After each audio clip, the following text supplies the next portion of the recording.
Yeah.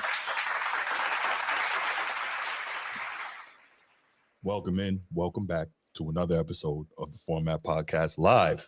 Me and my man Transformer are going to go over NFL Week 11, and we're going to run through these games and just kind of, we're going to talk about what caught our eye and what, how this affects everything going forward. Transformer, what's good, my man? Man, chilling, crack-a-lacking. You see, I got my packing on. You know what I'm saying? Got my pack on. Yeah, you know got what I mean? Packers cold weather hat like it's not 80 degrees outside right now. Hey, man, but it's cold up there.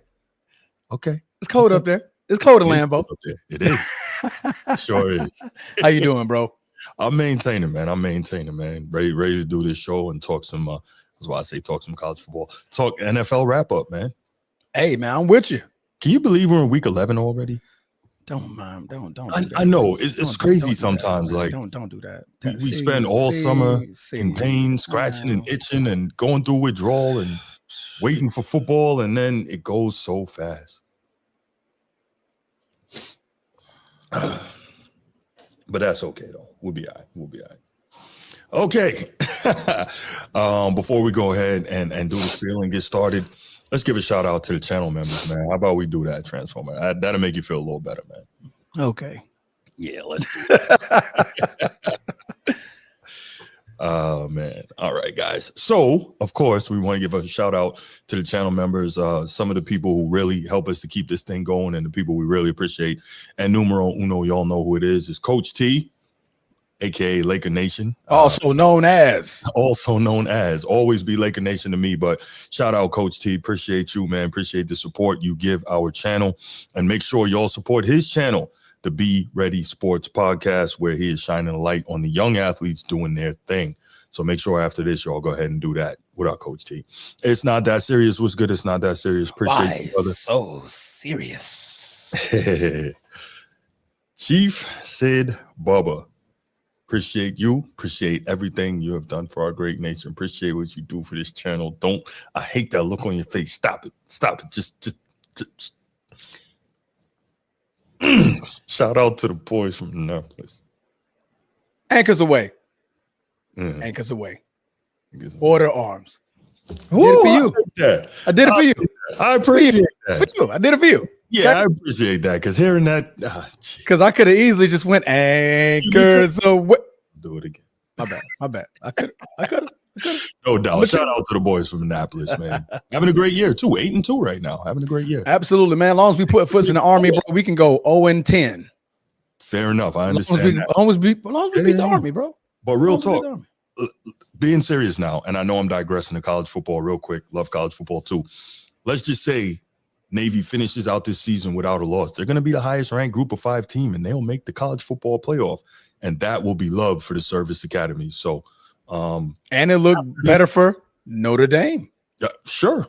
After the Army-Navy game, if Navy makes it, I will absolutely, You gonna sing the song? No, I will show them love. Sing the song. I'm not ever going to sing the song. I know you don't gamble, so we're not going to bet money. Right. But let's make a bet. We'll bet. Army wins. I do the Army chant. If the Navy wins, you got to sing Anchors Away. Oh, then you got to sing the Army Goes Rolling Along then. That's what I said. I'll do the Army chant. It's not chant. It's a song, whatever. We don't have a chant. Army, go Army. Army, go Army. See, no, I'm have to Army, go Army. Go Army, go Army. Oh, no, we're not voting out there. Go Army. Anyway, Baltimore Bruce, what up, Bruce? Shout out to you, man. Appreciate the support always. Steve, what up, stupid? Steve, king of the chat, my Irish brother. What's going on, man? Go Irish all day, every day. Nino, you already know what you mean to this show, man. We appreciate you. Thank you. Go Steelers, man. Go Steelers. My bad. I forgot you a diehard Baltimore Ravens fan. But Steelers.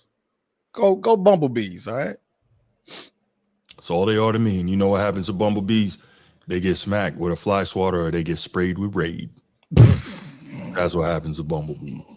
Moving right along. Sprayed with raid. Moving right along. Salam alaikum, my brother Sneed. Sneed got what you need. Man, appreciate you. Appreciate your support. Thank you for always being here for us, Sneed. Alhamdulillah. Alhamdulillah. There you go. Very nice, Transformer. Very nice. And finally, Micah, our newest channel member, All Love 0307. What up, Micah? Parsons? Shout out to you, huh? Micah Parsons? He became a member? When? No. Don't you think you would know if Micah Parsons became a member? I sure enough better. You would know. Okay. Yeah. Since he can't do his podcast, I thought he probably joined on this one. You know what? That would be cool if he could do that. Man, what? Boy, you talk. Man, my whole background gonna change. There'll be nothing but green back here. But see, that's good though. That's good because green works for you, man. Green Bay colors. This green. No, I meant like Kelly green and white. That green. I don't know no Kellys. Why you have to be this? I don't even know enough Kellys, bro. I do know one Kelly. She probably gonna yell at me for seeing this. Like you don't know me now. Kelly Green. Go I Irish. don't know who the hell that is. Mm-hmm. Anyway, all right. Those are the channel members. We appreciate all y'all. Thank you so much. Let's go ahead and do the spiel and get back, and we're going to go through these games. Let's go. If you're watching here on YouTube, make sure you go ahead, click that subscribe, that like, that notification bell. Make sure you're kept up to date whenever we drop new content on the channel. If you want the audio-only version of the podcast, open up your audio podcast platform, hit the search bar, type in The Format Podcast. We should come right up. If you're enjoying the content, make sure you give us a like, leave us a 5-star review, and drop a comment. All that stuff helps us rise in the algorithm, helps us find more sports fans, helps more sports fans find us. Make sure you write it down, put it in your phone, make a note of it. The Format Podcast is live Sunday mornings at 10 a.m. Eastern. And finally, if you're really and truly enjoying the content we're delivering you, make sure you hit that join button. There's going to be exclusive content here just for you. And you. And you, and you, and you, and you know what to do. Yes. And you, and you, and you, and you too. You too. Let's get it. And if you're watching it on a replay, don't forget to raise the roof. That's right. Hit the hype button, man. Hit the hype button. We appreciate that. We got to do a whole new spill. We got to add that in there. I think we do. Yeah, we got to do a whole new spill. Yeah, you're right. Thank you, man. Welcome to the Format Podcast. You're tuned into the Format Podcast live in my bad. I can't. It's hard to do your voice, man. I don't have it. I don't have it. Here you go. All right. All right, let's get to it, man. Let's get to it. You ready?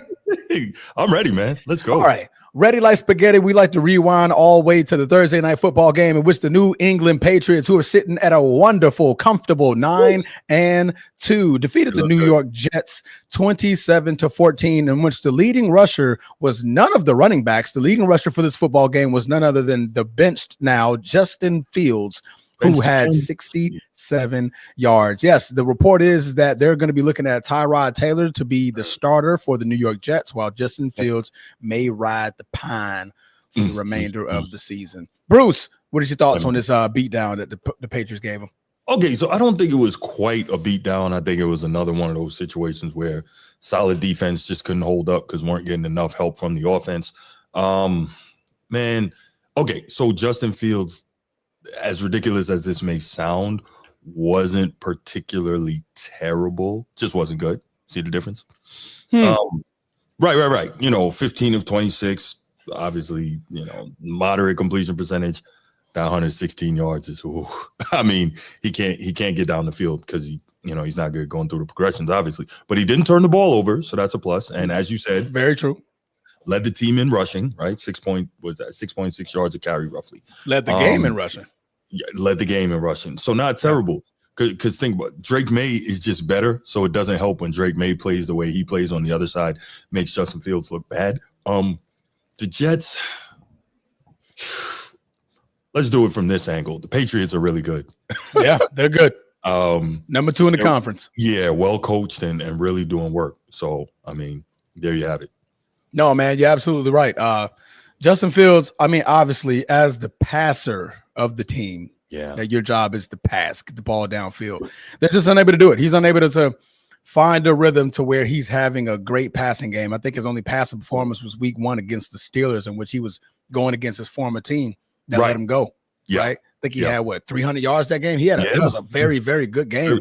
And that gave a lot of people hope to say, like, okay, maybe, maybe he found it. Maybe we found the right team for him, because it was a very nip and tuck game all the way to the end. And I believe Aaron Rodgers had the game winning drive with 4 touchdowns that game. So he went back and forth with the all-time great Aaron bleeping Rodgers, right? So, but now you look at the rest of the season. I mean, he has 2 games where he's had under 100 yards. And this game, only 116 in the air. That's just not going to get it done, especially when on the other side, Drake May is throwing for 281, right? So you got to be able to get the ball downfield. And unfortunately for the New York Jets and Justin Fields, they just can't get it done. So I believe that's why they're looking at Tyrod Taylor, because Tyrod Taylor can at least get the ball downfield and won't have games to where it's subpar 100-yard passing. Yeah. You know what I mean? That's kind of crazy. So yeah, he's had 4 games this year under 100 passing yards. Is it 4? I thought it was 2. He's had 4, and Jesus then Christ. he had this one at 116, and there was another one, I think, about 115 or 111. So it's been poor. It's been poor. This is bad. Mm-hmm. This is bad. Let me see. Passing it. Well, that one he got hurt. Buffalo, he got hurt against, I believe. Okay, there you go. Okay. I believe he got hurt, so that counts. But he had 1, 2, 3. Yeah, you're absolutely right. Denver, he had 45 yards in the air. Carolina. Oh, and let's not forget the what was it? The -10 passing yard game that he had? The net total game. Okay, there you go. The net total game. Cleveland Browns 54 yards. Carolina 46 yards. Like that's just not gonna get it done, man. It's just really this is the NFL, man. Do better. Absolutely. Do better. Be better. Do better. Do better. Justin Fields is terrible, terrible. Bruce says he's just not good. To me, that sounds like the same thing. Yeah. But all right, we're going to move on over. All right, so moving on over to the next game. The next game, we're going to Sunday, and the Washington Commanders were in Madrid to play the Miami Dolphins, in which the Miami Dolphins almost fumbled away a loss to the Commanders in the fourth quarter. But this game ended up going to overtime with Tua Tagovailoa leading his team down there to have a game-winning a game-tying drive to send it to OT. And then in the first play of OT, Marcus Mariota throws an interception to Jones, and then the game is over. Just like that, the game was over. Miami kicks a field goal to win the game. Bruce, what was your take on the bad bowl? I mean, the game. You said it, bad bowl. But my bigger take is the question more so. Like, obviously, we see that Jaden Daniels, last year's Rookie of the Year, who did a tremendous job last season, he's been in and out dealing with a ton of injuries. Hopefully, his career doesn't end up going the way of RG3 based on the injuries and such. Hopefully. Now, that said, my question is this. What happened to Tua? This is a guy who threw for more than like 4,700 yards. Right. He was killing a couple years ago, right? He led the league. He led the league in passing yards. He led the league in passing. He was getting busy. Now, don't get me wrong. Tyreek Hill obviously done for the year, but still, he's got some weapons here. I don't know what happened. Neither do I. I mean, to me right now, he's just Tua turnover. Yeah. Another game where he had no touchdowns, but good note, he had no interceptions. So he didn't throw the game away, right? Literally. And when you turn over the ball, that's exactly what happened. So he didn't turn over the ball. They were able to use their best weapon on the team, which is Devon Achane. Had 21 carries, 120 yards, 5.7 yards a carry. His backup, Ollie Gordon, the second. 9 carries, 45 yards for average of 5 yards a carry. So, they ran the ball particularly well, and so did the Washington Commanders. I mean, they had no choice, but they were able to get the ball downfield, just not able to score a lot of touchdowns. I mean, this game only saw 2 touchdowns in total with all 4 quarters played plus an overtime. So, just 2 bad teams, just figuring out who's the worst. Who's the worst? Who's in purgatory right now? Both of us, but who's getting out of purgatory faster? Yeah, for sure. And it's just sad, man. But I think the other sad part is the Dolphins, I don't think are mathematically out of playoff contention. So let's just say hypothetically, they managed to pull off wild card and make the playoffs. Does Mike McDaniel keep his job? Bruce, they're not making the wild card. Okay. They're not. Okay. The teams are in front of them that'll make the wild card are the Baltimore Ravens and the Kansas City Chiefs. Those 2 teams on the outside looking in. Miami is not making that. Yeah. So let's go ahead and nip it in the bud. They're not mathematically eliminated, but they're theoretically eliminated. Hey, the Chiefs are in trouble too, and we're going to talk about that. Yeah, we're going to talk about it. Absolutely. But we're going to get on over from this bad game because it gives me a sour taste in my mouth. Pause. All right, moving on over to the next game. The Carolina Panthers still won in Atlanta in a game where Michael Penix, Penix, was playing actually great. 13 for 16, 175 yards, no picks, no touchdowns, but he had a 89.8 QBR out of 100. So he's playing particularly well, but unfortunately for him, he is now joining me on the couch with an ACL injury. So this is his third time having a knee injury, going all the way back to his days in college where he had the same similar injury twice. Twice at Indiana, Yeah, but Kirk Cousins came in, wasn't able to get it done, played a poor game from that point on out, but led some drives to at least get it to OT. But Carolina and Bryce Young showed his ass. With 448 yards. I mean, just totally threw them into this game and threw them into a victory to go 6-5, man. What was your thoughts on this one? I think the Falcons' pass defense has to be ashamed of itself. And that pass defense has who in the backfield? You ain't got to say it loud. Xavier Watts. Go Irish. And he contributed to them getting lit up. I mean, at the end of the day, man, it was just a bad performance from Atlanta's defense and a great performance from Bryce Young. Absolutely great. These are the type of performances that people were looking for when they drafted him, where they drafted him, and this is obviously what you saw at Alabama. But obviously, as we know, college is very different and he had a lot more weapons there. And you don't always play the same teams that have a commensurate level of talent. But this was a fantastic game for Bryce Young. He's got to feel great. And surprisingly enough, the Panthers are 6-5 now and could make the playoffs. Like, Dave Canales is doing a heck of a job coaching that team up. For a team that doesn't have elite talent at all, they're playing hard, man. They're competing. And really, I think in pro sports, especially in football, that's all you can really ask for. No, not just football. Any pro sport, you just ask for somebody to compete, give effort offensively and defensively. That's what you got to do.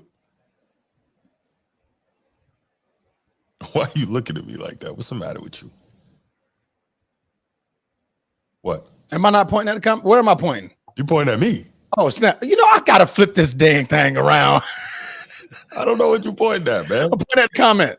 The comment. Oh, for sure. Irish. For sure. He don't mean that. He's being facetious. Yes, Coach T did not mean that. No, I feel you, Coach T. I feel you. Oh, man. But no, the Carolina Panthers. Go ahead. What'd you say? No, I was just saying Coach T is right. There's not much for us to be cheering for after contributing to a performance like that. But go ahead, brother. Absolutely. The Carolina Panthers are sitting 2 spots behind the 7th seed, the last seed in the NFC. And that is only 1 game behind the San Francisco 49ers. So they got a shot. Man. They're currently 1 game behind also the Detroit Lions. So a loss and a win from one of those teams could put you right there in that contention spot. Right there. And if you're Carolina, if you start the season saying we're 2 spots behind in the wild card, we're 6-5. Oh, absolutely celebrating. Yeah. Absolutely think you're trending in the right direction. So that's right. Good job, Panthers. For sure. All right. Moving on over to the shootout that happened in Buffalo. Baker touchdown maker got to go against the MVP, in which there was a total of 3 touchdowns thrown and a total of 3 interceptions thrown, where both of these teams said, bump it. We're just throwing it. We're just throwing it. Sean Tucker was on nobody's fantasy team. Nobody's fantasy team. It ended up with 3 total touchdowns, 19 carries, 106 yards, 2 on the ground, but he had 2 receptions for 34 yards with another touchdown in the air. But Buffalo and Josh Allen, the MVP, prevailed in a victory of 44-32. Bruce, what did you think about a game where 76 points were scored? So, okay. I'll keep it brief on the Bills side, then I'll talk a little more about the Bucks. On the Bills side, Josh Allen, what's up, Mr. Willis? How are you? Josh Allen, he realizes that he's going to have to put his Superman cape on. He's got to play like Cam Newton used to play in order for this team to reach where he wants to go. A lot. You're right. 3 passing touchdowns, 3 rushing touchdowns. That'll get it done. He's done this twice in his career now. Nobody else has done it more than once. Like, that's insane, And now 2 picks, but that's just going to happen, right? Now, incredible performance by Josh Allen. So got to show love for that. The Buccaneers side, you're seeing them start to slide after a very strong start to the season. Baker Mayfield, we talked about it earlier in the season. He was, top of the league in MVP, early MVP voting, right? Correct. But now you're starting to see two things happening. The injuries are catching up. Yep. Baker Mayfield is very good. He's not that good that he can consistently carry you over all these injuries. Maybe a Josh Allen could. Maybe a Pat Mahomes could. A Lamar Jackson. Baker Mayfield's not that, right? Second tier guy. Those are the top guys. Okay, next. How long have I been saying with Tampa Bay that the Buccaneers defense can't keep putting Baker and their offense in positions where they got to try to save the game late? 44 points. Right. And so at some point, the Bucs need to figure some things out on defense. And I don't know what's going on there because Lovie Smith, that's his calling. Not Lovie Smith. I'm sorry. Todd Bowles. Calling card. He is a defensive guy. He's a defensive head coach. And so the fact that the Buccaneers defense has consistently been not good this year, it's disturbing, and it's putting these guys in a tough spot to try to come back. So hell of a game by Josh Allen and the Bills, showing what they're capable of when he plays at his absolute best. And there's not too many teams in the league that can overcome that when he's playing that way. So, great win by the Bills. The Bucs are kind of reeling. It's going to be very interesting to see how they can recover from this. Real quick, let's look at their upcoming schedule. The Bucs have to now go play the Rams on Sunday night. That's not an easy one. Those Florida State guys are going to want to eat some sooner. Pause. You know what I'm saying? They are going to be in attack mode, and they're going to try to take Baker's head off. So this is going to be a game where Tampa Bay's really going to have to scheme it up well. Now, after that, they can kind of get back in the flow. Cardinals, Saints, Falcons, Panthers, Dolphins, Panthers. So they can end the season strong. They can. But the Rams, I believe they'll probably be 6-5 leaving out of there, and that's an early pick 'em. But I believe that the Rams are that good, man. But this is not about the Rams. The point is the Bucs are hurting injury-wise. They're hurting defensively because they don't play enough of it, and they've got to figure that out. But again, with the way the schedule is, it can play out for them. No, absolutely. And Tampa, like you said, they're on the fence. Yes. Carolina is right there. Great point. It's right there. So Carolina could not be fighting for a wild card. They could be fighting for the division, in which they'll be the 4 seed and have to play a home game. So, they are, the Bucs got to keep that in mind. I mean, they're going to be going against a tough matchup this week. And that matchup couldn't come at a worse time to be going 6-5 and possibly Carolina going 7-5 and taking over that division. But really, Transformer? Really? What happened? This is what we doing? What happened? Don't they have an Irish guy? This is what we doing. Who put that there? That wasn't me. Let me take that down. That was rude. Do they got an Irish guy back there? Yes, they have an Irish guy back there. Yes. Who was that? Benjamin Morrison. Yes. So that's 2. That's back to back. They gave up 70-something points this week. 30, I mean, it wasn't just 44. him. I mean, you talking like it's Jokic getting cooked up or something. Come on, man. Oh, did I say that? Okay. Yeah. I mean, if you want to piss off Eddie, that doesn't bother me now.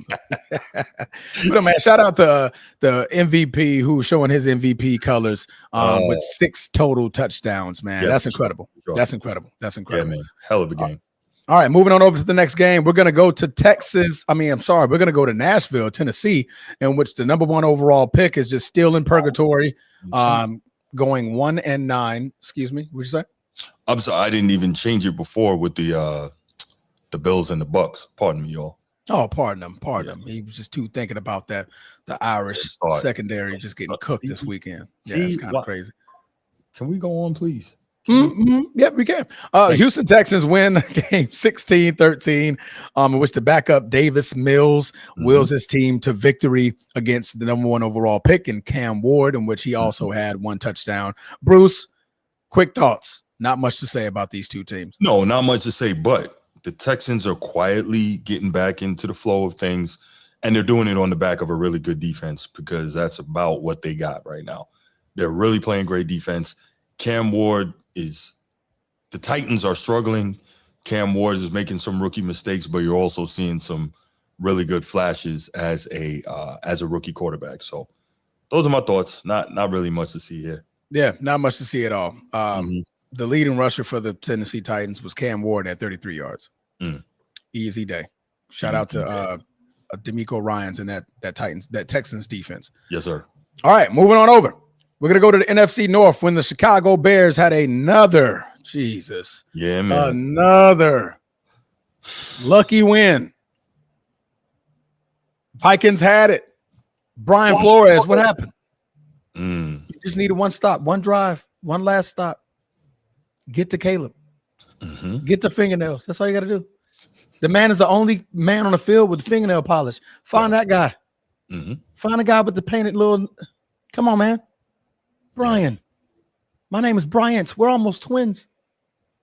And you do me like this? Come on, Brian. You have one job. One. Not rooting for the Vikings no more this season. Thank you.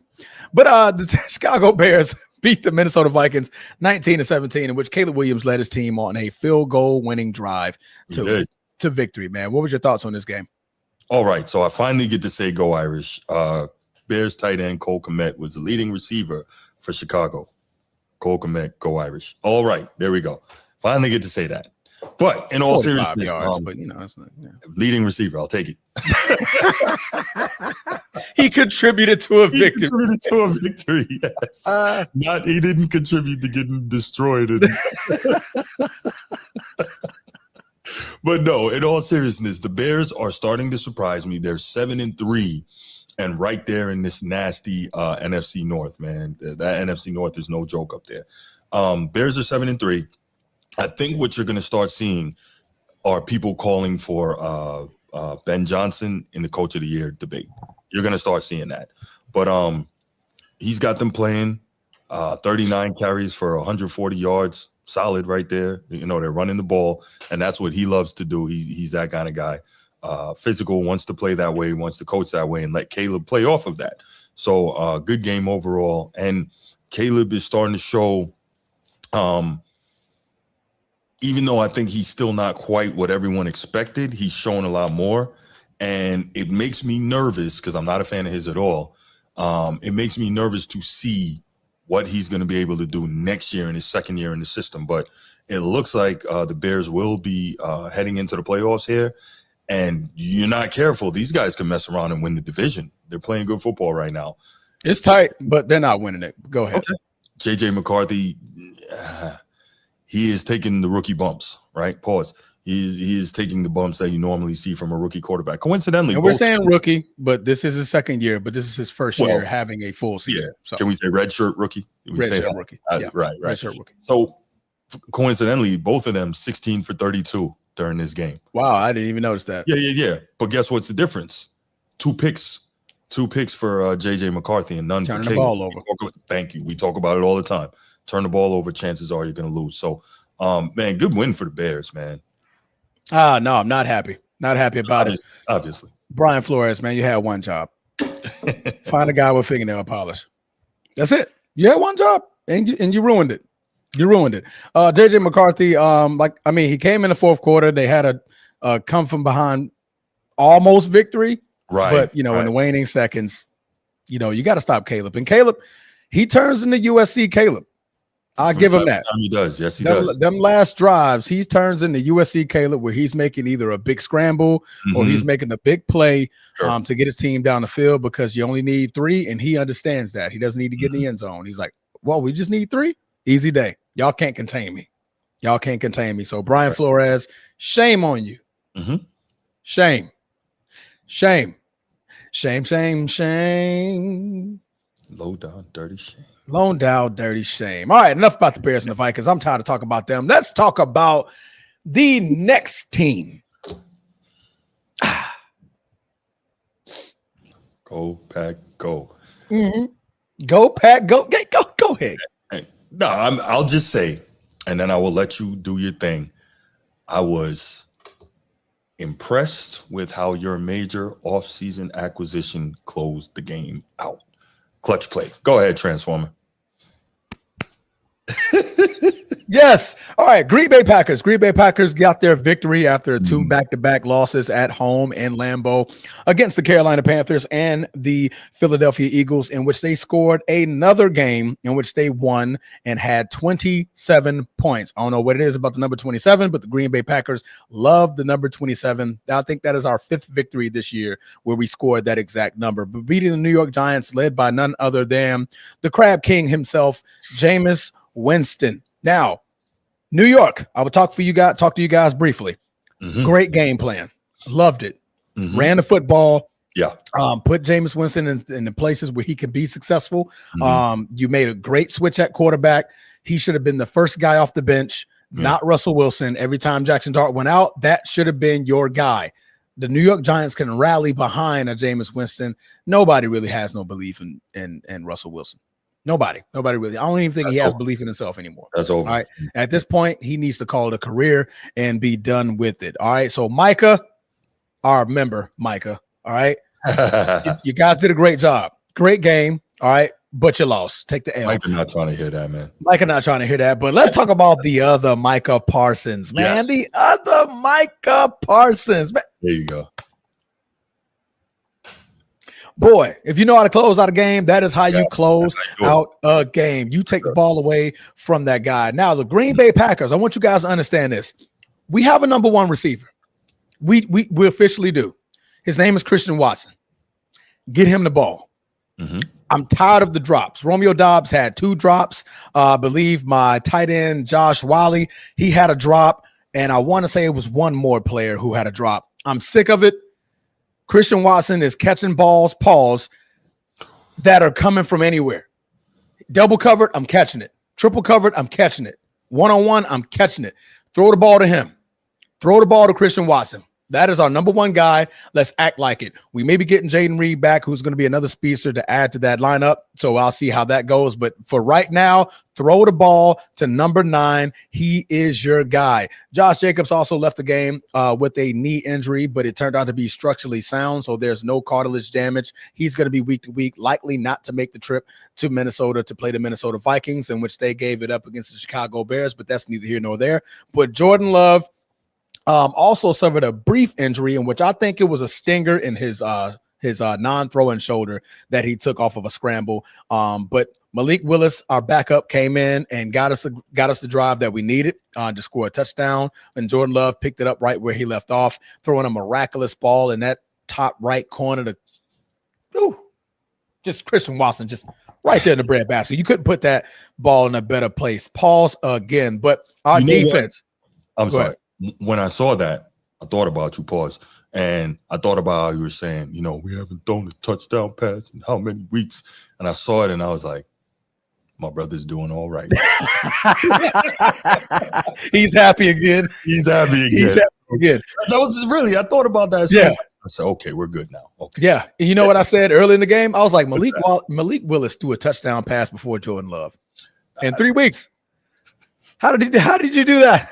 How'd you do that? But he came in and he got the ball to his number one guy. And like I said, man, that's Christian Watson, man. Number one, Christian Watson. But good things going with Green Bay. Like I said, we're going to be going through the gauntlet. Our next 7 games are going to be 5 division opponents. The next 7, our last 7 games are 5 division opponents. So we're about to go through the NFC gauntlet. And we're going to be aiming to play well. But as long as our defense is rallying behind none other than Micah Parsons, we should be good, man. We should be good. Defense, if my secondary could hold for 2.5 seconds, Micah Parsons can get home. If my offense can start games off to where they have the lead, Micah Parsons can get off. Micah Parsons can't be the same player if we're in these nip and tuck games or we're allowing the other team to run the ball. New York ran the ball 38 times. If we got the lead, that doesn't happen. That shrinks. That puts the ball in Jameis Winston's hands for a little bit while longer. He has to make decisions. And guess what? That's Micah Parsons coming. All right. So, again, offense, let's get to a faster start. We eventually start picking up points in that second quarter, but that first quarter, that's when we need to really pick up points. That way we can put Micah Parsons in situations on the defense to where he's earning that $47 million contract, somewhere around there, right? But Good job, Green Bay. Go, Pack, go. I'm none other than proud. Boy, but game ball. My bad. Game ball. Game ball goes to my number one receiver, Christian Watson. There you go. Throwing it to you because he knows how to catch them. Christian Watson, your jersey is coming to my catalog very, very soon. Keep doing your thing, brother. Absolutely. Bruce, take it away. Last thing I wanted to I wanted to say about this game. Jameis Winston can still throw it. Yep. Jameis Winston can still lead. Yep. Jameis Winston has a ton of charisma. Yep. Jameis Winston just cannot stop turning the football over. One pick and one lost fumble. What is it with this guy? Can you imagine how good he would have been in his career if he could stop turning the ball over? And he should have turned the ball over multiple times. If my defense knows how to catch the ball, he threw it right in their hands. He's like, oh man. I'm like, catch it, y'all. Catch it. Right. Just catch it. It's a turnover. He's giving it to you. He's giving you the ball, man. Right. The ball. You know? Yeah. All right. That's all right. Yeah, man. Yeah, moving on. Go, Pack, go, by the way. All right, we're going to get to the AFC North, in which the Pittsburgh Steelers and the spitting Jamar Chase, likes to piss Jalen Ramsey off, in which Jalen Ramsey was ejected for punching Jamar Chase. I almost said Jameer Smith. Jamar Chase. In which Jamar Chase looked dead in the camera like this. I didn't spit on him. What? Mm-hmm. I didn't spit on him. When the replay says, boy, you hucked a loogie at him. That's probably what they probably asked the wrong question, Bruce. Mm. He's like, no, I didn't spit, but I hucked at him. I hucked at him. They asked the wrong question. Did you huck a loogie on Jalen Ramsey? Yes. Yes, I did. All right. What's with this spitting now, though? What's this about? And I actually heard someone on another show say that this is something that maybe we didn't think about. I hope this is not the case. Do you think guys been spitting on each other for years? We just didn't have like the high def TV and stuff like that to see it, or like the camera positioning, like because there's cameras everywhere now. So yeah, you got the overhead camera, sideline, pod line. Yeah, the refs are starting to institute in college the referee camera to where you can see what they see. Now, if y'all can't see that false start, boy, I don't know what the hell you're looking at there. But anyway, but yeah, man. I mean, this is the second time this season. Of course, Jalen Carter was the first one in the very first game. But Jamar Chase, man, you're the Triple Crown guy. You're one of the biggest. You're the biggest name in the NFL at the receiver position. You can't be doing that, man. You can't be doing that. And then you lie. Like, bro, that was a loogie that you hooked at him. Don't lie about it. That was disgusting. Own up to him. Own up to it, right? But besides that, Aaron Rodgers ended up suffering a small wrist fracture in his left hand, so he had to leave the game, in which Mason Rudolph kept the team trucking and led his team to a 34-12 victory. Bruce, other than the Ravens, there are other teams in the AFC North. The Pittsburgh Steelers are one of them. That's correct.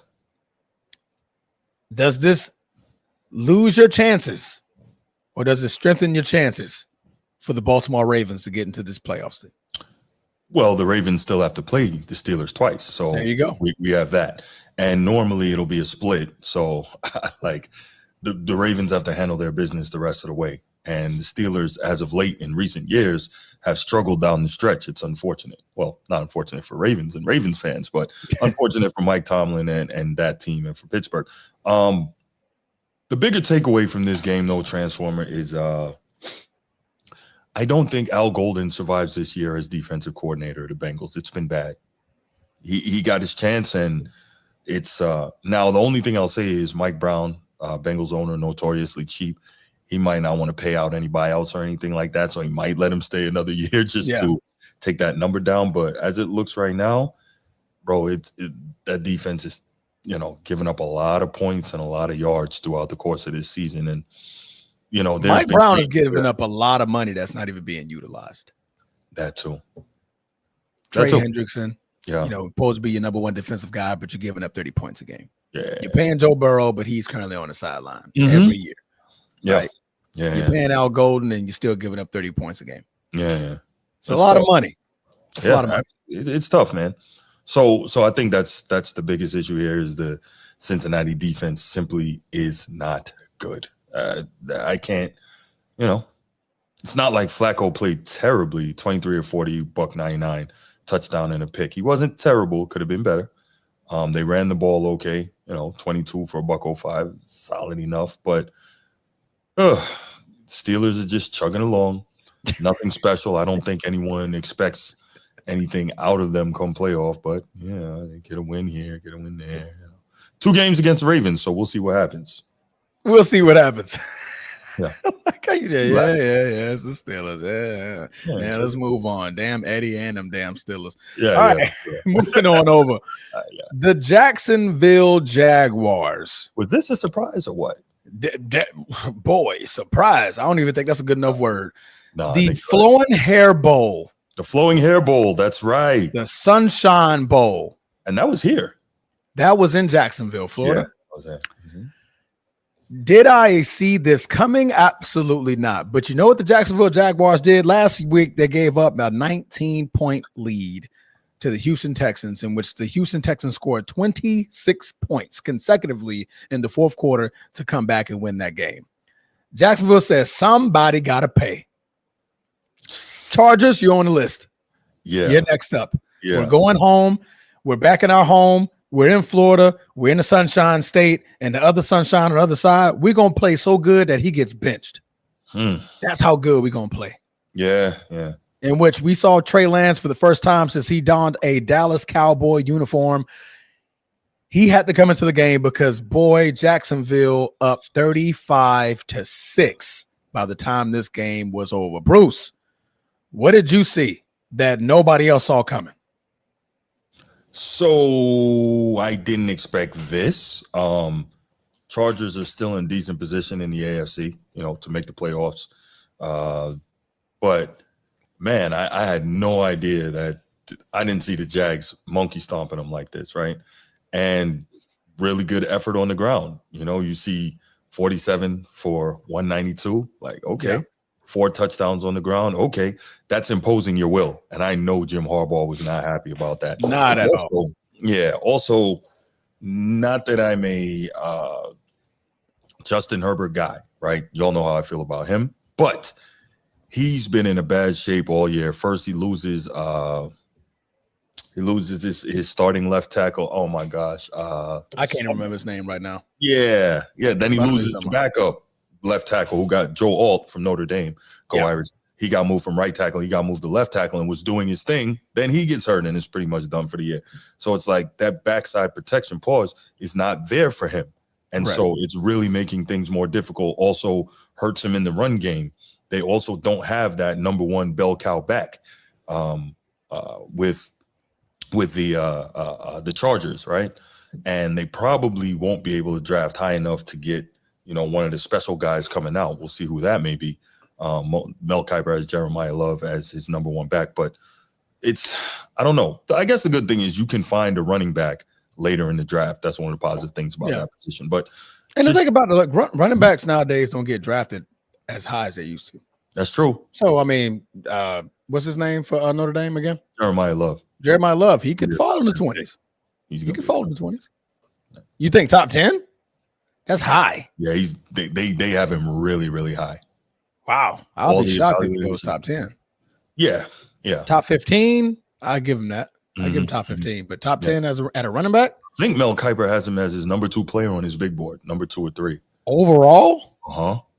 Yeah. Wow. I'm not making that up. That's I need to watch that doesn't mean that he'll get drafted that way, or correct. That doesn't mean that that's where he should be, but that's where Kiper is evaluating him. So makes sense. Makes sense. But the Jacksonville Jaguars, their defense definitely stepped up. Did they? I mean, having the Chargers turn over the ball, one thing that's going to do is, put you in bad position. Jacksonville is actually one of the better teams in, forcing turnovers. So that's a pretty good thing. They ran the ball, like you said, very well. 47 carries, 192 yards, 4 touchdowns on the ground. Yeah. That will get it done, man. That will definitely get it done. I think if you're Jacksonville, you got to focus on that and take the ball out of Sunshine's hands because he's not it. The real Sunshine. Yeah, the real Sunshine. Trevor Lawrence. No, he won a Sunshine Bowl, man. He's the real one. There you go. Yeah. So that's my thought on that. Yep. All right, moving on. One of the best games of the week. This game right here showed you who's the head honcho in that division. NFC The West. Los Angeles Rams against the Seattle Seahawks. Everybody know that both teams are flying high offensively, but we finally saw Sam Darnold turn into a pumpkin. I mean, it was a matter of time, didn't we? This is about right. It's about right time. It's about right time of year. 4 interceptions from Sam Darnold, no touchdowns, threw for 279 yards. Matt Stafford, another game where he's effective. If you're on the 1 yard line, first and goal, second and goal, doesn't matter. He knows where number 17 is. He knows where number 17 is. And the defense never knows. Never knows. He's throwing the same pass every time. Can I interrupt you for a second? You know Devontae extremely well. Absolutely. How does any defensive coordinator in the NFL, I was about to say worth their salt, but any defensive coordinator on the NFL level, period, lose track of Devontae Adams in the red zone? Like, I'm not even trying to be funny. How does that happen? It happens because you got a great running back. Okay. You got a great running back because guess what? I can't double him because I got to load the box. Yeah, I'm threatening. You're on the goal line. Right. So I'm like, okay, Kyron Asiron had a touchdown before this. So in that second drive that they had second and goal, I believe, they're loading up for Kyron. They're like, okay, so we got to put 7 in there. That means receivers, y'all get one-on-ones. And all Matt Stafford doing is looking from the side, like, oh yeah, here we go. Hut, throwing it. 17, 1-on-1. You can't beat him. You can't beat him. Right. 17, 1-on-1, Puka Nacua, 1-on-1, he's throwing the ball. Right. And 9 times out of 10 that he's throwing that ball, them 2 players are coming down with it. They're definitely coming down with it. But Sam Darnold, like you said, like I said, he gave the ball away 4 times. They're lucky enough that Seattle's defense finally stepped up.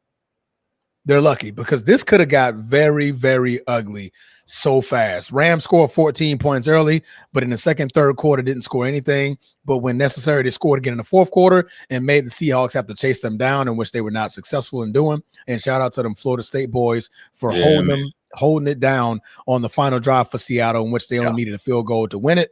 Ended up really putting them in a position to win this football game. So, yeah. Can we give some props to the Seahawks defense? Can we do that for a second? Yeah, we can. Seahawks defense is crazy. I believe I had said that they were the only team in the league, top 5 in offense, top 5 in defense, right? Correct. So let's look at this. You talked about Sam Darnold turning back into a pumpkin. 4 interceptions.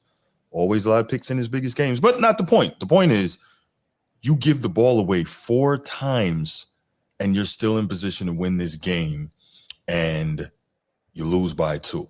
Like, that to me, 2. That says a lot. That says a lot. That says a lot. As a matter of fact, so you had okay, they didn't lose any. I'm sorry, I read that wrong. But I mean, 4 interceptions and you lose by 2 and could win, like, that's big. Yeah. So want to give a shout out to the Seahawks defense. That's got to be, I think, a very frustrating thing.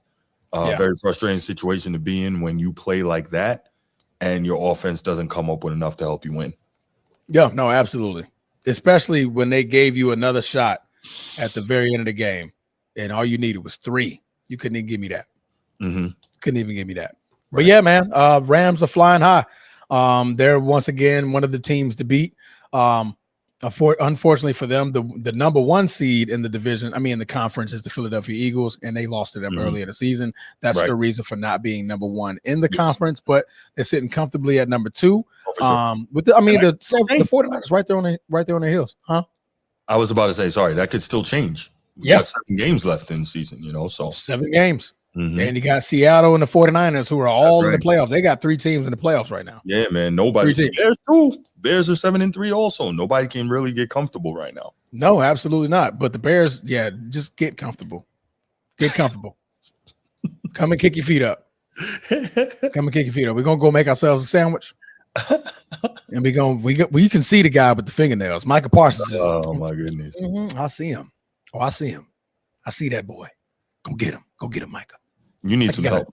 Like a pit bull. Like, go get him, boy. Go get him, boy. And he's just waiting. Oh, I can't wait. All right, moving on. Let him loose. Fumble. Let him loose. Let him loose. All right, so Brock Purdy made his return for the San Francisco 49ers, and it couldn't come at a better time in which he had a terrific game, 19 for 26, 200 yards, but passed the ball for 3 touchdowns with a pass rating of 133.5 against the Arizona Cardinals, in which Jacoby Brissett set an NFL record for 47 completions in a football game, 452 yards, 2 touchdowns, and 2 interceptions. But that's crazy. Yeah, but a lot of that was like after the game was out of reach. Oh, the game was out of reach by the second quarter. And clearly they weren't even trying to run. You know, they ran the ball 14 times. So, yeah, you know, you're in a position now where there's, like you said, game's out of reach by the second quarter. You can't attempt balance anymore. Let's go get it and try to throw our way back into this. So shout out to Jacoby for setting the record, man. But, you know.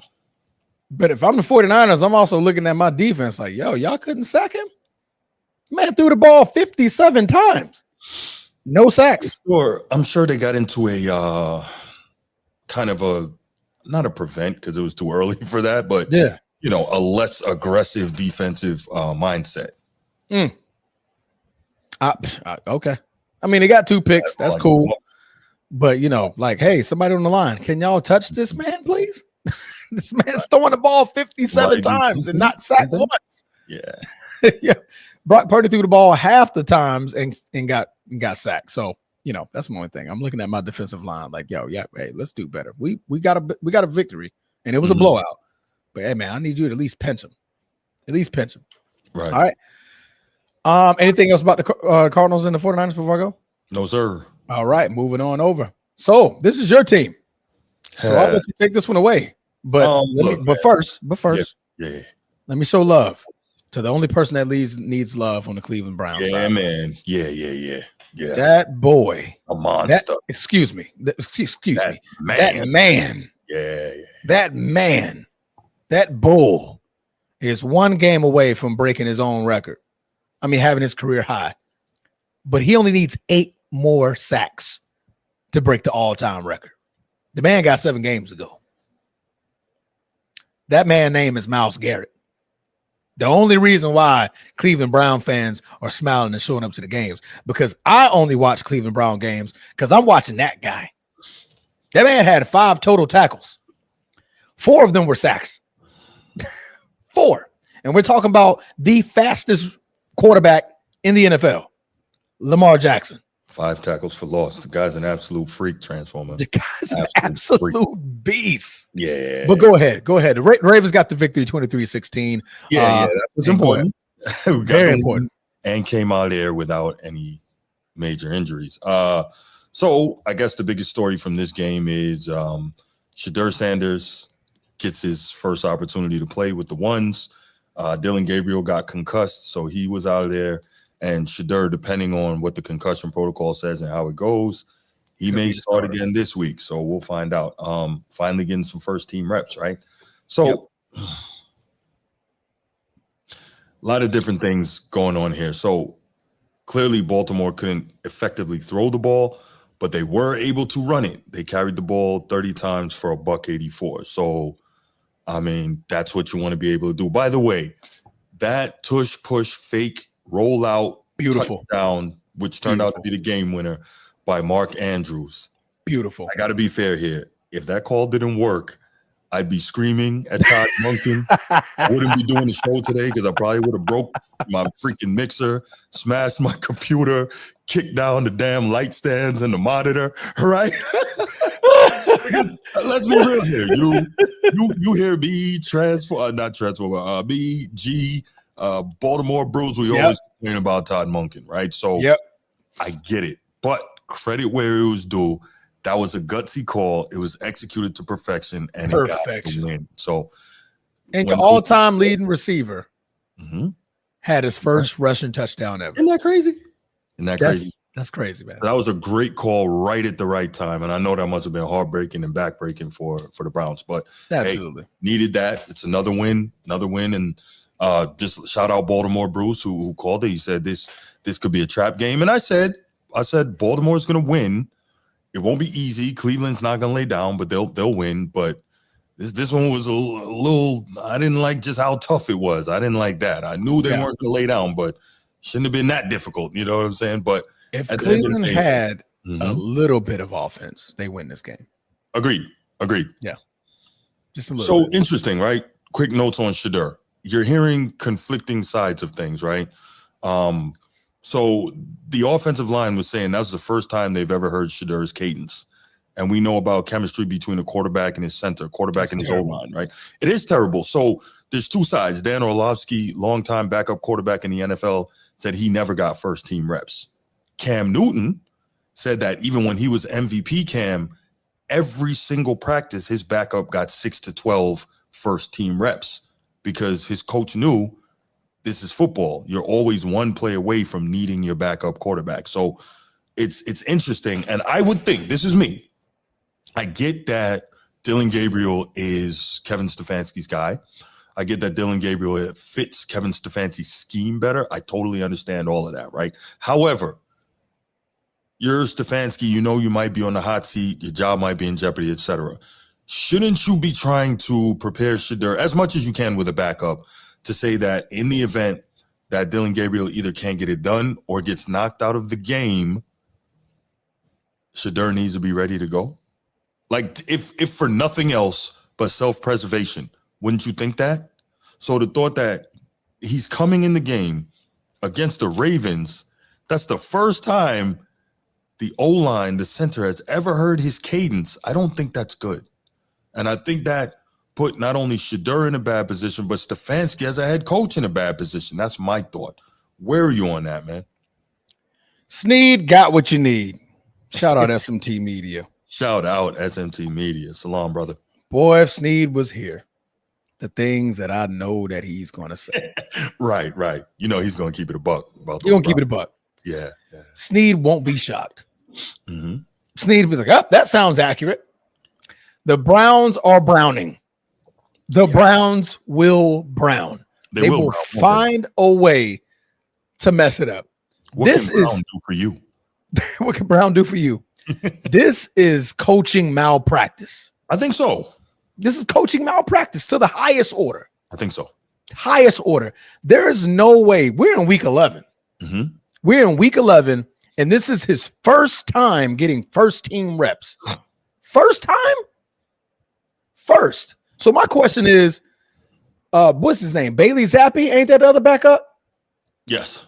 I wonder, did he get first-team reps? And if that's the case, Bailey Zappi should have been the first person off the bench. Because Shedeur has zero chemistry with none of those guys. Mm-hmm. My lineman saying, we don't even know his cadence. That's malpractice. It is. You're not trying to win the football game. That's malpractice. They don't even know. Like they don't even. They're looking at each other and they got to make sure. Like, okay, is he? All right, hype. I think that says to me that Stefanski never truly expected to have to play him. That's what I think. He didn't want him. The owner didn't want him. The general manager, they probably are at butting heads for picking Shedeur Sanders. They're butting heads heavily. Mm-hmm. The coach and the owner are like looking at the GM like, what the hell are you doing? Yeah. Why? We don't want him. Because one, and I'll get to this part here shortly, but that line ain't built for him. Mm-hmm. That line isn't built for him. He's a drop pack, I sit in the pocket type quarterback. Right. Hold, needs the ball 2.5, 3 seconds. Guys get downfield, he makes plays. The Ravens were in there, and it was some plays where they were just letting the lineman through. Right. And right in Shedeur's face in a matter of 2 seconds, knowing that Shedeur Sanders needs to hold the ball. That's the chemistry loss that these linemen don't know about Shedeur. They don't know. They have no idea. The man Shedeur Sanders said, yeah, it was good to, get in the game, but he didn't know anybody. Yeah. I don't know anybody. You don't even know what your quarterback likes. So when you're in the football game and you guys go to practice, by the end of the weekend, you guys know the plays. You and the coach and the quarterbacks all know what plays that you guys are going to run, just in case. Shedeur doesn't even know that. You don't even know what plays this man like to run. Mm-hmm. You just threw him in a game and said, figure it out on the fly. What type of coach does that? Mm-hmm. When you know that Dylan Gabriel scrambles and he runs a lot, you don't think one clip away he can have turf toe. Anything can happen to that man. Mm-hmm. He's not a big quarterback. No. He's fairly small, right? I mean, bigger than Kyler Murray, No, no, he's fairly small, right? Yeah. The comment that he said for Shedeur Sanders, but hey, me and the backups, we good like that.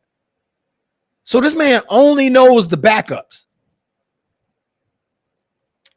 Stefanski, the hot seat just got hotter just with those comments. Sure did. The hot seat it's flaming right now. Yeah. It is flaming right now. Because I know as an owner, you're like, wait, what? He didn't get. So wait, why was he in the game? We wasn't prepared for that. Mm-hmm. Coaching malpractice, Bruce. That's what I'm gonna call it. It's coaching malpractice. I'm so glad Snead is not here because this microphone, my headphones would have been blown up on fire because Snead would have gave this segment the business. Mm-hmm. The business about how the Cleveland Browns are flipping Browning right now. Bruce, you got it, bro. I think you hit it right on the head, man. It's really weird. Quick note: did you see on the very first drive, freaking Ravens stack the box? Kyle Hamilton comes right up the middle, blitz, and does the watch thing. Blitz. Well, actually, he was trying to figure it out. He didn't even know which arm to put up. I don't know. Wait, it's this arm. It's this arm. It's this arm. I thought it was great. I said, "Go Irish, Kyle Hamilton." I'm like, should have known that was coming. But again, the man went untouched. The man went untouched up the middle, right up the middle. Yeah, for sure. So, but I mean, it was just you saw how the box was stacked. You knew what was coming. But here you go. Quick note again with the coaching malpractice. You know, Shedeur hasn't had the reps. You know that they're gonna bring the house. That should have been a max protect situation. If you were going to throw it, that had to be a max protect situation, and you let that guy get blasted. That was piss poor. And not once, twice. Mm-hmm. Let him get blasted twice. Mm-hmm. Right up the middle. Again, another untouched defensive lineman got to him in a matter of 2 seconds. Yes. What is Shedeur supposed to do with that? He's not. Right. Then after that second sack, now you start seeing it. As soon as Shedeur hikes the ball, he rolls out of the pocket. Those are Dylan Gabriel's plays. Mm-hmm. Those are not his plays. Right. He's not snapping the ball, rolling out of the pocket like that. He's a drop back guy. Yeah. So you're making him do something that he doesn't even like to do. The only reason why you saw him do that in Colorado, because guess what? The offensive line was terrible. Right. But I was about to say, that's probably some of what it had to do with, right? If you roll him out, at least it makes the coverage moves and gives him a better opportunity to complete a pass because he has a better idea what he's looking at downfield. That's what I think. When you move the pocket, it helps a young quarterback a little more. That's the NFL. Having to stand back there, navigate the pocket, go through the progressions, near to far. Okay. Yeah. I mean, that's serious, man. So I think malpractice. Agreed. Coach Stefanski, I'm actually going to be shocked if he's still the coach next year. Mm-hmm. Because that right there should not happen with any NFL team. No, and it's not just about Shedeur. Absolutely, it's to any backup quarterback. Yeah, that's agreed. Because it shows that Stefanski did not care, and he doesn't even want that job. Because if he was trying to keep his job, he would have had every base covered to try and keep it. But that also shows you're not allowing your backup to be in a place where he could be successful and mature, which helps you. But that is what that is, man. This should have been a segment. We should have waited for that. Yeah, for sure. With the Ravens, right. But the Ravens, guess what? They're 5-5. Right there into this thing. They're right there. Oh, yes, sir. That the Chicago Bears game was the turnaround that the Ravens needed. Yeah. And like I said, this 6-0 stretch, what should be a 6-0 stretch, could put them right back in the mix. Sure. Absolutely. Yes, sir. All right. To the next game, the Denver Broncos upset the Kansas City Chiefs. It was the Kansas City Chiefs were actually favored to win this football game, 22-19, just disrupting Pat Mahomes on all levels. Mm-hmm. Defense prevails, holding Kansas City to only 19 points. Bruce, Bo Nix does it again. One of the best games of the year for him so far, right? He's had some really subpar games to the point that a lot of talk about his regression, etc. However, look, 24 for 37 for 295, No touchdowns, but more importantly, no picks, right? He didn't turn the ball over to what we know is an extremely aggressive Spagnuolo defense, right? We always show love to Spags for how good of a coordinator he is, but Bo Nix stood in there, and shout out to Sean Payton for, scheming up a good game for him. Really good, because Denver couldn't really get the rushing game going. 21 for 59. They tried. Yeah. They didn't give up on it. They tried. They just couldn't get it going. And Bo Nix had to stand in there, complete passes, and do what he had to do. So shout out to Bo Nix and the Broncos. And very quietly, the Broncos are 9-2. Correct. Chugging right along, right? Number one in the AFC. Number one. Chugging right along, doing their thing. I mean, we gotta give them guys credit, man. Absolutely. I want to give credit to the kickers. Both of these defenses played very, very well to where we had 7 field goals kicked. Mm-hmm. 7. And them boys went 7 for 7. Harrison Butker and Will Lutz went 7 for 7 as far as field goals. Now, Harrison Butler did miss the extra point. He missed 1 extra point. But this was a kicker's game. This was a kicker's dream. Defense is playing good enough to where I get my chance to shine. Right. And again, man, Bo Nix, another drive to where he know what his team needs. I can get the ball to the 30. I can get the ball to the 25. It don't need to be in the end zone. I just need to put my team in a place to be successful. Yeah. And Bo Nix, for I believe the 4th, maybe 5th time this season, has done just that. So salute to Bo Nix, man. Again, outplayed Patrick Mahomes on all levels. Though Pat Mahomes had the touchdown, but he also had the interception, so that negates that. But you look at Bo Nix's prowess to go and win that football game. That's what you want to see as a Denver Bronco. Agreed. We know our defense is one of the top in the league, right? We know that of our defense. But as long as our quarterback is not turning the ball over to where we're getting tired, he can make some drives. He can put us in places to where we can score, get points on the board. We're good. We're good with that, right? We're good with that. And like I said, Denver's 9-2, man. Right now, they're the top dog of the AFC and could be, rising up a lot of lists on some people's top 5s because they're earned it. They're earning it. The Denver Broncos and the Patriots, for what we were saying earlier in the season, they're earning it now because they're starting to beat teams that are really good. Yeah. That are really, really good. Yeah, right? man. So, yeah. That's it. You got anything else on Broncos and Chiefs? Nah, man. I was impressed with Bo Nix and the way he played because he hasn't been great. They've been winning games, again, much like Seattle did on the defense, but he stepped up and played well Sunday. So, shout out to him. Shout out to them. Right now, the Chiefs are on the outside looking in as far as the playoffs. They're in. So how crazy would it be? 7 more games from, and I'm not saying it happened, but how crazy would it be going from what 6 or 7 straight AFC Championship game appearances to not making the playoffs? Wouldn't that be something? And I know Pat Mahomes is looking at the locker room like y'all better not mess this up for me. Y'all know good and goddamn well. You know who I am. We don't do this. You don't do this. We make the playoffs. I don't watch the playoffs from home. What you think this is? You think this is a format podcast or something? I'm out here playing. You said the AFC is normally watching me. Right. They're afraid of me. For sure. No good and goddamn well. But yeah. All right, on to the night game. The Eagles take care of business by just shutting down Jared Goff and the Detroit Lions 16-9.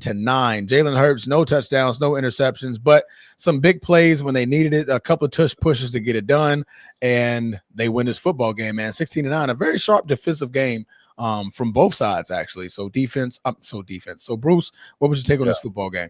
So first, Jared Goff is really good, right? He's good. Quarterback. Good quarterback. Into a Super Bowl, I think an NFC title game, multiple playoff games. Good quarterback, good numbers, all that, right? Okay. Something about Jared Goff, I guess he's from California, and then he played originally with I think he played for Cal.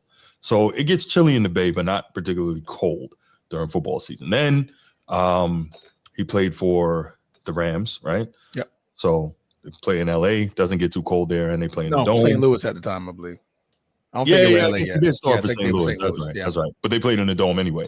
Yep. Then he goes to LA, right? So they're good there. The point I'm trying to make is Jared Goff is bad in cold weather, bro. His no shit. Yeah, his completion percentage in indoor games is 67.5%, right? That's good. Cold weather games, less than 39 degrees outside in 12 games in his career, good sample size. His completion percentage is 57%. Ooh, that's a big drop. Yeah. Interceptions go way up. Passer rating goes way down from 99.3 to 75.5. Like, all his numbers go way down. I say that to say this guy clearly is an ideal conditions quarterback. He's still very good. Not saying he's not. But if you can put him in a position where he's got to be out there in the cold and in the elements to play. And with those weapons, that's a bad thing to have. Yeah, man. Yeah. Yeah. Mm-hmm. It's an interesting note. Again, I'm not saying he's bad, but it is an interesting note to see that clearly, when you look at a guy like Brett Favre or Aaron Rodgers or Jordan Love, right? John Elway, these guys who are elite cold weather, Big Ben, cold weather quarterbacks. Tom Brady, him. Did I thought I mentioned Tom Brady already? Remember when I said I didn't hear. Okay. I didn't hear Tom. I'm sorry. Regardless, Tom Brady, the greatest cold weather quarterback ever. Greatest quarterback ever. But the point is, it's just interesting how some guys can't deal with the elements. And I get it, your hands are all cold and you gotta try to throw the ball and all, but I get it. But some guys are just impervious to that, and it just speaks to their greatness. But anyway, the Eagles, let's not act like they were sexy either, right? No, not at all. The defense, man. The defense. They ran it 40 times for $148. Not the best numbers, but guess what? We'll take that, right? Yep. Continue to pound it, especially in adverse conditions. Stop the run. Detroit 21 times for 74 yards. So Philly did a great job shutting that down. And then you go ahead and, you don't turn the ball over. So you run it, you stop it, you don't turn it over, and you just play good defense. And it's an ugly win, but I guess what? The Eagles will take it. Now they're sitting at 8-2, right? As you mentioned earlier, on top of the conference. So, that's okay. No, absolutely. The Eagles defense shut down Amon-Ra St. Brown. Yeah. 12 targets, 2 receptions. Yeah. That boy got nowhere. Nothing. You know why he gets nothing? Because he don't deserve nothing. Because he skipped out on Notre Dame and he went to, we get it. We know. Right. That's right. He don't deserve anything. Dang. Yeah. We know this, Bruce. We get it. he curved Notre Dame. He did. The golden Irish, the golden dome where the wind is blessed, the waters are sacred, and God himself is walking amongst the grasses. He's walking. I'm telling you, you feel it. You feel it. It's crazy, man. But no, man, Philly's defense definitely stepped up. Yes, they got the ball to A.J. Brown a lot more this game, making a conservative effort, 11 targets, 7 receptions, 49 yards, really just making that conservative effort to get him the football. And you can kind of see it in A.J. Brown, looking at the sideline like, that's all I want. Just get me the ball. Just get me the ball. Yeah. I'm the best receiver. Just get me the ball. But Philadelphia Eagles defense prevails, man. So shout out Brittany. I know she's probably upset about how they won. Shout out to Sideline Speaks. Brittany will take the dub. She will take the dub. She'll take being the leader of the NFC. And I do thank the Eagles because I picked the Eagles to win. So fly, Eagles, fly. Go ahead and take care of business against the Detroit Lions. You beat it. If they would have beat us and lost against the Lions, I would have been pissed. Right. I would have been pissed. But go ahead. Coach, you didn't know about that with Amon-Ra St. Brown? I thought you knew. Yeah. Because his big brother Equinemius played at Notre Dame. And he was like, nah, I'm not going to go there. I like him better now. I'm a Ross St. Brown fan now. Go Irish. No doubt. Shout out Coach T, man. Shout out Coach T, for sure. All right. Moving on over to the final game, the Dallas Cowboys, who had a moment of silence and a moment of glory of going home for Marshawn Nealon. Couple of players didn't play in the first, I believe, drive. No, not the drive, the first possession of the football game in honor of Marshawn Nealon. So our prayers and condolences to the family, friends, and supporters and teammates of Marshawn Nealon. But the Cowboys played great. I mean, honestly, Las Vegas Raiders, we know that they're a bad team, but Dallas is also one of those bad teams who just were the better team today. I mean, last night. Dak Prescott threw for 4 touchdowns. Played a terrific game. Running game was there. 31 carries for a $114. And George Pickens, boy, he showed his rear end against that Las Vegas Raiders defense, man. He did. 9 receptions, 144. The cutback was crazy. The cutback to go into the end zone. The man was going left. Stop, boop, boop, went right, and nobody. They just froze. Defense literally froze because they didn't know where he went. That's crazy to do that. George Pickens found him a home. Yeah, for sure. He found him a home. Yeah. Anything he got in this game? But did he find him a home? Did he? And the reason I ask is, if I'm not mistaken, his agent is David Mugeta.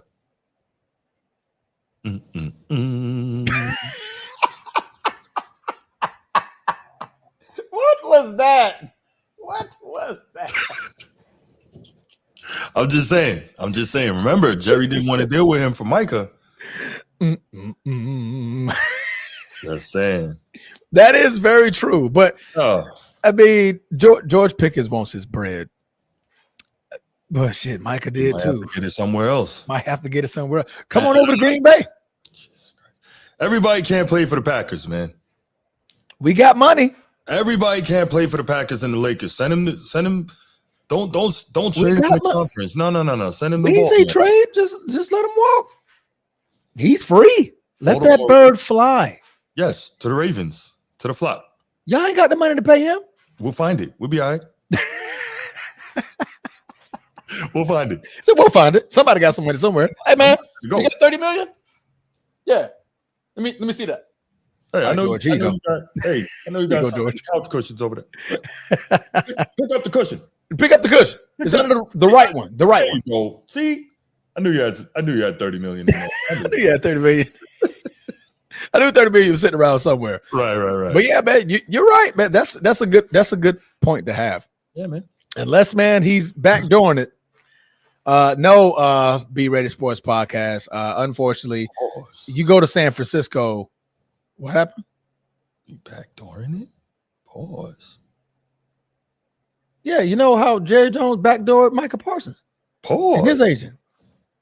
Hey, I'm saying what they did, not me. Jerry Jones be the one backdooring. Jerry Jones knows the size of his players' Johnsons. That's Jerry. That's Jerry. You don't remember that? Who was with him? Not Chris Tucker. Whoa. Who was he with, man? Was it T.I.? God dang it. I can't remember who he was with. Jamie Foxx. When he was with Jamie Foxx, he was like, got a size something. And then Jamie turned the video off. I would stop talking right now if I were you. I'm talking about Jerry. This ain't got nothing to do with me. My wife is sleeping 30 feet away from me. I get it. I don't, man. I'm talking about. How we move right on, because this is starting to make me uncomfortable. Hey, if Jerry Jones makes you uncomfortable, that's fine. Jerry Jones made me happy when he let Micah Parsons come to Green Bay. All right, man. New York doesn't take over the conversation that bad, Bruce. God damn. God, New York, I hate you. I hate you, New York City. Because you mother jammers, man. You can't have a normal conversation to save your life. We're talking football. Look, it's going to sound pause-worthy every time. That stuff you was talking just now was real reckless. Bro. No, but what Jerry said, no, that was reckless. That was reckless, too. Yeah, no, that was absolutely reckless. But I forgot where I was going with it, Bruce. I forgot where I was going with that conversation. Yeah, you need to forget it and just move on. No, I had a direction, but I lost it. I lost it, man. Bump it. Thank goodness. I lost it. Whatever. I lost it. But they're new weapons. Jerry Jones's new toys.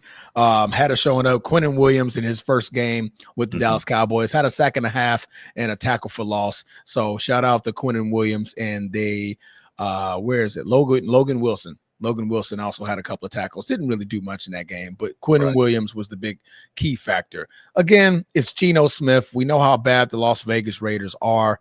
So you don't need much to beat them. So by the second quarter, this game was pretty much over with, and they walked away with the victory. So George Pickens, if Jerry ain't got it, holla at your boy. Yeah, I know a guy. I don't know what the Raiders are doing. I expected more. I really did. I knew it. I was talking about Be Ready Sports Podcast. No, he shouldn't come to San Fran. That's where you go to get hurt. All right, go ahead. Oh, damn. That's where you go to get No, hurt. I'm good. I can't follow that. Boy, I'm good. That's where you go to get hurt. That's vicious. You don't want to go to San Fran, boy. That's like a curse going on. That boy, what's his name? Colin Kaepernick. Until you do right by me. Wow. Curse that team. San Francisco got Kaepernick curse. Your best player hurt. Every time you make a run, hurt. Quarterback, hurt. Wide receiver, hurt. Defensive end, hurt. Running back, hurt. I'm just putting hurt. Tight end, hurt. The Kaepernick curse is amongst the San Francisco 49ers until they do right by me. Cursed. George Pickens like, I'm good. Right, for sure. I'm good. Nah. I'm going to Notre Dame because I need to be blessed all Father to go over there. I need to wash my sins away from stepping into San Francisco 49ers. There you go. Yes. There you go. I like it. Oh, man. I like it. But that's the last game, guys. That wraps up the weekly wrap up. Wrap up. Yeah, man. So, Bruce, wrap them up. Yeah, no, we appreciate you all being here. Thank you so much. If you're watching on the recap, thank you for taking the time to click in. Appreciate all that. Make sure you hit that like, that subscribe, hit the hype. We would appreciate that. You get 3 of those a week, so hey, use them. Use one here. Appreciate it. If you talk sports, if you're watching this show, we know you talk sports with other people in your life. Share the show with them, man. Let's make this thing grow. Let's get to 10,000 subs. We'll do that Patreon, and then we could really have some fun. So Let's get there, man. We appreciate y'all, and we out. Peace.